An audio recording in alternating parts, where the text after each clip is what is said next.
सो हम पिछली क्लास में है जो MS वर्ड को ओपन करने तक का देख चुके थे। तो यहाँ पे हम एक बार फिर से ओपन कर लेते हैं। सबसे पहले हमें क्या करना होगा, स्टार्ट पर क्लिक करना है। जो लेफ्ट साइड में जो बटन रहता है स्टार्ट बटन, उस पर हमें क्लिक करना है, या फिर कीबोर्ड में जो विंडो की होता है, तो कीबोर्ड से विंडो की को भी अगर हम प्रेस करेंगे तब भी ये ऑप्शन यहाँ पे ओपन हो जाता है, या फिर हम यहाँ पे माउस से क्लिक करेंगे तो ये ऑप्शन खुलेगा इधर। अब हमें क्या करना है, यहाँ पे या तो इसमें फाइंड कर लेंगे हम यहाँ पे, और फाइंड करने के बाद में या फिर हम क्या करेंगे, या यहाँ पर हम टाइप कर देंगे। सो जब हम यहाँ पर लिख देंगे इसमें जैसे वर्ड, तो यहाँ पे हमें देखने को मिल जाता है ऊपर ही ये वर्ड इस प्रकार से। तो इस पे हमें क्या करना है, क्लिक कर देना है, और जैसे ही हम क्लिक करेंगे सो यहाँ पे ये कुछ इस प्रकार से ओपन हो जाता है। फिर यहाँ पे हमें एक ऑप्शन मिलेगा ब्लैंक डॉक्यूमेंट है, और इसके अलावा और भी टेम्पलेट हैं जो कि इस पे आए हैं सामने देखने में अगर हम देखें तो यहाँ पे दिखाई दे रहा है इस प्रकार से। सो ये जो अगर टेम्पलेट को ये हमें एडिट करना है, कुछ भी अगर बनाना है इसमें से, तो हम इसको क्या कर सकते हैं, किसी पे भी क्लिक करेंगे वो यहाँ पे हमें देखने को मिल जाएगा। लेकिन फिलहाल में हमें क्या करना है, ब्लैंक डॉक्यूमेंट चाहिए, तो ब्लैंक डॉक्यूमेंट पर क्लिक करेंगे और यहाँ पे हम देखेंगे कि ये कुछ इस प्रकार से खाली पेज आ जाएगा। सो अभी यहाँ पे अगर आप देख पा रहे हैं तो ये एक छोटी सी विंडो आ रही है जो कि एक लैंडस्केप में है। अगर इसको फुल स्क्रीन पर करना है तो कैसे करें। सो फुल स्क्रीन पर करने के लिए भी हमने पहले ये ऑप्शन पढ़ रखे हैं पहले से, जो कि मिनिमाइज था और रीस्टोर्ड था, और यहाँ पर रीस्टोर्ड या फिर मैक्सिमाइज इसी को बोलते हैं। अभी ये रीस्टोर्ड है पहले से, अगर ये मैक्सिमाइज हो जाएगा तो फिर उसी पे रीस्टोर लिख के आएगा, और ये मिनिमाइज है, ये यहाँ पे क्लोज बटन है। सो यहाँ पे हमें क्या करना, मैक्सिमाइज वाले ऑप्शन पर यहाँ पे क्लिक करेंगे तो यहाँ पे हम देखेंगे कि ये कुछ इस प्रकार से बड़े साइज में आ जाएगा फुल स्क्रीन। क्लियर। सो हमने इसमें ओपन करने तक देखा था, और उसके बाद में जो ऑप्शन है उनको हम अभी देखने वाले हैं। अभी क्या देखना है, सबसे पहले हमें एक चीज इसमें याद रखनी है। क्या याद रखना है कि इसमें एक फॉर्मूला होता है, यानी कि जो रैंडमली कुछ टेक्स्ट आता है, सो वो टेक्स्ट अगर हमें इसमें अबाना है तो कैसे अबाएंगे उसको हमें ध्यान रखना होगा। करना क्या है, हमें इक्वल, जो इक्वल सिंबल होता है इसको टाइप करना है, और उसके बाद में फिर लिखना है रैंड, यानी कि जो रैंडम का सिर्फ रैंड टाइप करना है, और उसके बाद में ब्रैकेट को ओपन करना है और क्लोज करना है। क्लियर। फिर हम क्या करेंगे कि कीबोर्ड से सिर्फ हमें एंटर करना है बस, बिना स्पेस दिए। इस चीज का विशेष ध्यान रखना है कि स्पेस नहीं देना है हमें, और यहाँ पे इसको एंटर कर देना है। क्लियर। तो हम देखेंगे कि यहाँ पे काफी सारा टेक्स्ट आ जाता है इस प्रकार से। अब इस टेक्स्ट पे जो भी करना है उसको सेव करना है, एडिट करना है, कट करना, कॉपी करना, बोल्ड करना या अंडरलाइन, कुछ भी करना है। मतलब प्रैक्टिस के लिए यहाँ पे हमें टेक्स्ट देखने के लिए मिल जाता है। प्रैक्टिस करने के लिए हमें यहाँ पे टेक्स्ट लिखने की आवश्यकता नहीं है। सो यहाँ पे ये बाय डिफॉल्ट जो है जो फॉर्मूला है उसका, उस फॉर्मूला से हम लेके आ सकते हैं। क्लियर। सो सबसे पहले हम देख लेते हैं यहाँ पे, जैसे अभी तक जो भी पढ़ा है हमने उन सबको देखा अच्छे से। तो इसमें एक चीज हम पहले देख चुके हैं, जैसे कि इसमें जो नाम है, टास्क बार है, स्टेटस बार है, मेन्यू बार, ये हम पिछली क्लास में देख चुके हैं, तो इन चीजों को पढ़ने की जरूरत नहीं है। MS वर्ड की भी जो एक क्लास पीछे हुई है उसमें भी हमने पढ़ाया है। अब हम क्या करेंगे, जो सबसे पहले जो ऑप्शन मिल रहा है हमें फाइल का ऑप्शन, इस ऑप्शन को हमें पढ़ना है। क्लियर। सो सबसे पहले जो ऑप्शन मिला इन्फो यानी कि इंफॉर्मेशन, तो इंफॉर्मेशन के अंदर अगर हम जाएंगे तो प्रॉपर्टीज और साइज है, पेज है, वर्ड है, कितना क्या उस पर लिखा हुआ पूरी जानकारी रहेगी, यहाँ पे पूरी उसकी इंफॉर्मेशन रहेगी। क्लियर। नेक्स्ट ऑप्शन है न्यू का, और न्यू जो अभी तक हमने पढ़ा है ये वही वाला न्यू है, यानी कि नया पेज। अगर हम यहाँ पे देखें तो अपने पास में यहाँ पे क्या है कि एक पेज था जिसपे हमने कुछ लिखा है। अगर हमें खाली पेज यहाँ पे चाहिए, ब्लैंक पेज चाहिए, तो हम क्या करेंगे, यहाँ पे यहाँ न्यू पे जाकर के क्लिक कर देंगे, तो यहाँ पे एक न्यू डॉक्यूमेंट यानी कि नई फाइल देखने के लिए मिल जाएगी कुछ इस प्रकार से। फिर हम देखते हैं कि ये वही ऑप्शन आया है ब्लैंक डॉक्यूमेंट। अब हमें यहाँ पे ब्लैंक डॉक्यूमेंट पर क्लिक कर लेना, और ब्लैंक डॉक्यूमेंट पर जैसे ही क्लिक करते हैं फिर हमें यहाँ पर एक खाली डॉक्यूमेंट मिल जाता है देखने के लिए। क्लियर। सो यहाँ पे हमने एक चीज अभी जस्ट किया है जो कि पहले शायद नहीं बताया है, जो कि टाइटल बार पर अगर हम डबल क्लिक करते हैं तो जो ये फाइल है जो रिस्टोर और मैक्सिमाइज यहाँ से ऑटोमेटिक हो जाती है कुछ इस प्रकार से। क्लियर। सो इसको याद रखना है। इसके अलावा मैक्सिमाइज करने के लिए एक शॉर्टकट और है कि विंडो के साथ में अगर हम अप एरो की को प्रेस करेंगे तो ये मैक्सिमाइज हो जाएगा, और विंडो के साथ में डाउन एरो को प्रेस करेंगे तो ये रिस्टोर हो जाता है कुछ इस प्रकार से। क्लियर। और इसके बाद में नेक्स्ट ऑप्शन मिल जाता है ओपन। और ओपन का मतलब होता है कि कोई भी फाइल जो कि हम पहले बना चुके हैं और उसको अगर हमें ओपन करना है तो हम यहाँ पे उसको ओपन कर सकते हैं। शॉर्टकट कंट्रोल ओ है, सो कंट्रोल ओ से भी हम इसको ओपन कर सकते हैं या फिर यहाँ पर क्लिक करेंगे। और इसके बाद में फिर हम देख लेते हैं कि ये वो फाइलें हैं, जो भी फाइलें हम यहाँ पे ओपन करना चाह रहे। तो किसी भी फाइल को अगर हमें खोलना है तो उस फाइल पर हमें यहाँ पे क्लिक करना होगा। क्लियर। सो कोई भी फाइल, इसी फाइल को भी ओपन कर सकते हैं और यहाँ पे देखेंगे कि ये जो फाइल है ये यहाँ पे ओपन हो जाती है कुछ इस प्रकार से। क्लियर। सो यहाँ पे हमने देखा कि कैसे फाइल को ओपन करते हैं। अच्छा, ये जो फाइल है ये शॉर्टकट की फाइल है। सो ये भी पीडीएफ एप्लीकेशन पर अपलोड है पहले से। उसको वहां से क्या करेंगे कि डाउनलोड करके या फिर उसमें से सिर्फ शॉर्टकट को टाइप कर लोगे। और ये जो लैंग्वेज है अगर इसको लिखना चाहो तो लिख सकते हो, और नहीं लिखना है तो कोई दिक्कत नहीं है, ऐसे ही उसको टाइप नहीं करना है, मतलब लिख लेना है नोट पर। तो इसके अलावा जो नेक्स्ट ऑप्शन है हमारा सेव का है, यानी कि जो भी फाइल होगी उस फाइल को सेव करना होगा। सो सेव करने के लिए जो फाइल हमने अभी बनाई थी उसी फाइल को हम सेव करेंगे। क्लियर। सो जो अभी ये नया डॉक्यूमेंट हमने टाइप किया था रेंड वाला फॉर्मूला लगा करके, कुछ टेक्स्ट आया था, इसी टेक्स्ट में हम क्या करते हैं कुछ ऐड कर लेते हैं। अगर नहीं करना है तब भी कोई दिक्कत नहीं है, इसको हम सेव करेंगे। सेव करना है, फाइल वाले ऑप्शन पर जाएंगे, उसके बाद में सेव पर क्लिक करेंगे। सेव, फिर हम देखते हैं कि सेव हमें कहां पर करना है, तो उस फोल्डर को सिलेक्ट करेंगे।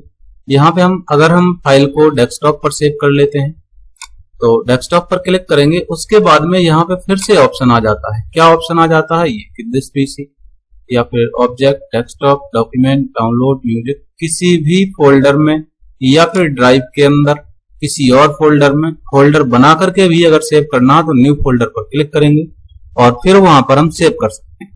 या फिर डेस्कटॉप में सेव करना है और डेस्कटॉप में भी हमें क्या करना है कि सेव करना है फोल्डर बना के। और फोल्डर में भी अगर कुछ भी नाम देना है तो हम यहाँ पे उसका नाम भी दे सकते हैं। और उसके बाद में इस फोल्डर को ओपन करेंगे और ओपन करने के बाद हम देखेंगे फाइल का नेम जो भी डालना है वो हम यहाँ पे फाइल का नेम भी दे सकते हैं। सो फाइल का नेम देने के बाद फिर हम देखेंगे कि किस प्रकार से सेव पर हम सिर्फ क्लिक करेंगे और ये फाइल है सेव हो जाएगी। क्लियर। सो सेव में भी सेम ही नेम दे दिया हमने, कोई दिक्कत नहीं। सेव कर देना है इसको। और सेव जब हम करते हैं तो फिर हम चेक कर लेते हैं डेस्कटॉप पर चलकर। और डेस्कटॉप पे चलने के लिए जैसे पिछली क्लास में देखा मिनिमाइज कर सकते हैं यहाँ से, या फिर नीचे जो टास्क बार रहता है उसके राइट साइड में ये जो ऑप्शन दिखाई दे रहा है, सो आपको यहाँ पे दिखाई दे रहा है जो जूम दिखाई दे रहा है उसमें भी देख सकते हैं। इस वाली लाइन पर हमें क्लिक करना है तो भी डेस्कटॉप ऑन हो जाएगा। इसके बाद में हम फोल्डर को चेक कर लेते हैं, ये वो फोल्डर है, इसी फोल्डर को ओपन करेंगे जब, और ये सेव के नाम से ये डली फाइल। इस फाइल को जब खोल के चेक करेंगे तो इसके अंदर कोई और फाइल नहीं है, ये वही फाइल है जो कि हमने सेव की। क्लियर। इसके बाद में देख लेते हैं नेक्स्ट ऑप्शन, यानी कि अगला ऑप्शन क्या है। अभी अगर हम अगला ऑप्शन देखें तो सेव एज है। अभी यहाँ पे ध्यान से समझना है कि सेव और सेव एज में क्या अंतर है। तो सेव और सेव एज यानी कि देखने में एक ही जैसी चीजें हैं कि मतलब सेव ही करना है दोनों से, लेकिन सेव तब करेंगे हम जब फाइल को नया बनाएंगे। और न्यू फाइल को अगर सेव करना है तो सेव करेंगे, और अगर फाइल को हम पहले से सेव कर चुके हैं और उसी में क्या करना है, हमें नाम बदलना है या फिर उसका जो लोकेशन है यानी कि वो किस फोल्डर में सेव है, किसी दूसरे फोल्डर में सेव करना है, नाम बदलना है या फिर किसी दूसरे फोल्डर में सेव करना है, तब हम क्या करेंगे, सेव एज को यूज करेंगे। क्यों करना है उसको देख लेंगे। अगर हम क्या करें कि इसमें हमने फाइल में कुछ एक्स्ट्रा टेक्स्ट ऐड किया, अगर हम इसको अलग नाम से सेव करना चाहें और फिर हमने क्या किया, सेव पर क्लिक किया, तो इसमें नाम डालने के लिए नहीं आए। क्लियर। और अगर हम सेव एज करते, इसमें फिर से हम कुछ ऐड कर लेते हैं सेव एज, और अगर हम क्या करते कि इसमें सेव एज पर क्लिक करते तो इस फाइल में हमें नाम डालने के लिए मिलेगा कुछ इस प्रकार से। क्लियर। लोकेशन चेंज करनी है तो ये वाला फोल्डर था, इसके अंदर भी अगर फोल्डर बनाना है तो न्यू फोल्डर, और इस फोल्डर पर नाम डालना है तो नाम भी डाल सकते हैं। और फिर यहाँ पे देखेंगे कि इसको ओपन करके इसके अंदर भी फाइल को सेव किया जा सकता है। क्लियर, सेव कर देना है यहाँ से बस। अब इसके बाद में हम देखते हैं फाइल को चेक करके क्या वो फाइल वहां पे आई है। अगर यहाँ सामने देख पा रहे हो तो SS के नाम से एक फोल्डर है इधर और फोल्डर के नाम से ये फाइल है। क्लियर, तो सेव और सेव एज में अंतर समझ में आ गया होगा। अब हम यहां से देख लेते हैं आगे के ऑप्शन, यानी कि प्रिंट। फाइल को अगर हमें प्रिंट करना है तो फिर कंट्रोल के साथ में P को प्रेस करना है या फिर इस प्रिंट वाले ऑप्शन पर हमें क्लिक करना होगा। क्लियर, और प्रिंट ऑप्शन पर जैसे ही क्लिक करते हैं तो यहाँ पे कुछ इस प्रकार से जो है डिस्प्ले दिखाई दे रही है, ऐसे देखने के लिए मिलेगा। इसमें क्या क्या है, प्रिंट ऑप्शन है एक, तो इस पर क्लिक करेंगे जैसे ही प्रिंट निकलना स्टार्ट हो जाएगा। लेकिन कहाँ, इस प्रिंटर में, जो कि यहाँ पर प्रिंट लगाया हुआ है प्रिंटर। क्लियर, कितनी कॉपी निकालनी है वो यहाँ से सिलेक्ट करना, नंबर ऑफ कॉपी। अगर जो ड्रॉप डाउन दिया है, एक अप दिया है, ये एरो, इन पे क्लिक करोगे तो ऊपर वाले से नंबर बढ़ेगा, नीचे वाले पे क्लिक करोगे तो नंबर कम होगा। या फिर यहाँ से इसकी जगह पे दूसरा नंबर भी लिखा जा सकता है। क्लियर, इसको सिलेक्ट करना है और नंबर लिख देना है, या फिर पहले इसको डिलीट करोगे और फिर यहाँ पे नंबर लिखोगे। क्लियर, नेक्स्ट ऑप्शन इसी में मिल जाता है प्रिंट के अंदर ही, प्रिंट ऑल पेज। जैसे जितने भी पेज है सभी को निकालना है तो प्रिंट ऑल पेज पर क्लिक करेंगे, या फिर किसी एक पेज को निकालना, जैसे 10 पेज में से मान के चलो 5वां पेज निकालना है तो पेज में जाकर के 5 नंबर यहाँ पर टाइप कर देना है।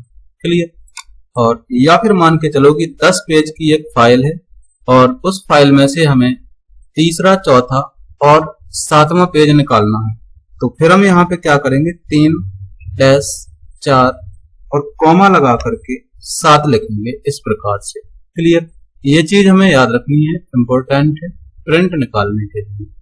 इसके बाद में हम नीचे देख लेते हैं कुछ ऑप्शन और हैं, जैसे कि पोर्ट्रेट, लैंडस्केप और ओरिएंटेशन। और पोर्ट्रेट और लैंडस्केप यानी कि इसको अभी हम अंदर पढ़ेंगे। पोर्ट्रेट मतलब पेपर खड़े में निकलेगा कुछ इस प्रकार से, जो कि अभी सामने दिखाई दे रहा है, और लैंडस्केप करेंगे तो कुछ इस प्रकार से पेपर हो जाता है। क्लियर, सो पोर्ट्रेट कर दिया। और इसके अलावा पेपर का जो साइज है पहले भी बताया हुआ है कि जो अपना ये फोटोकॉपी वाला पेपर होता है A4 साइज का होता है, सो हम यहाँ पे A4 लगाते हैं। और बाकी के जो ऑप्शन है अभी हमें अंदर पेज लेआउट के अंदर पढ़ने के लिए मिलेगा।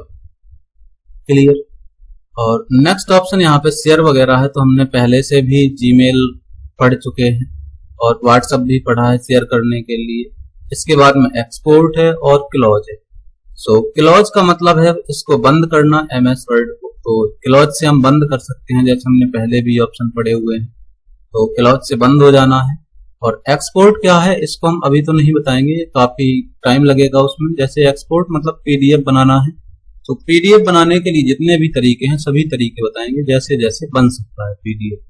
इसके बाद में नेक्स्ट ऑप्शन है अकाउंट का, यानी कि माइक्रोसॉफ्ट ऑफिस अकाउंट। जैसे कि कोई भी मोबाइल हो तो उसमें सॉफ्टवेयर कोई भी डाउनलोड करेंगे तो उसके अंदर एक अकाउंट बनता है, तब हम उसको यूज कर पाते हैं।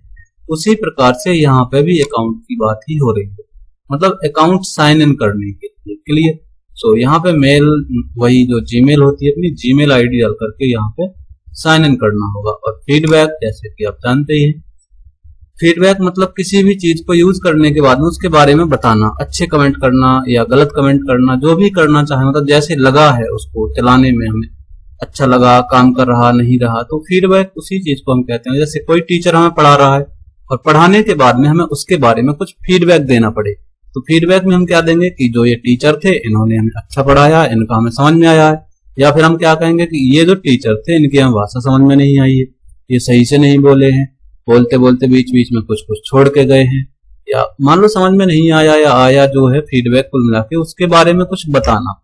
क्लियर, और नेक्स्ट है ऑप्शंस है। तो ऑप्शंस मतलब इसकी जो सेटिंग है, कुछ इंपॉर्टेंट सेटिंग है, तो इसके बारे में भी हम देखेंगे।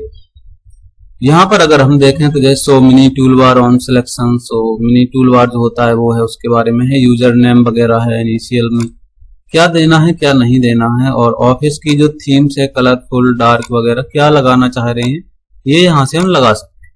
क्लियर, और यहाँ पे हम अगर इसको अभी ओके कर देंगे, ये ऑप्शन है जो हम बाद में देखेंगे, अभी नहीं देखना है हमें। सो यहाँ तो इसको अभी ऐसे ही ओपन कर लिया। इसको अगर हम ओके करेंगे तो ये जो थीम्स है इसका जो ब्लू है ये डार्क हो जाना है कुछ इस प्रकार से। क्लियर। अभी यहाँ पे आपको ब्लू कलर दिखाई दे रहा था और अभी यहाँ पे डार्क हो गया है। कैसे हुआ है? ऑप्शंस वाले ऑप्शन में जाकर के, और यहाँ पे जो डार्क और ग्रे था इसको हमने कलरफुल कर देना है तो ये वापस से वैसे ही हो जाएगा। क्लियर। इसको जैसे ही हम ओके करते हैं यहाँ पे, ये फिर से वैसे ही देखने के लिए मिलेगा। समझ में आया?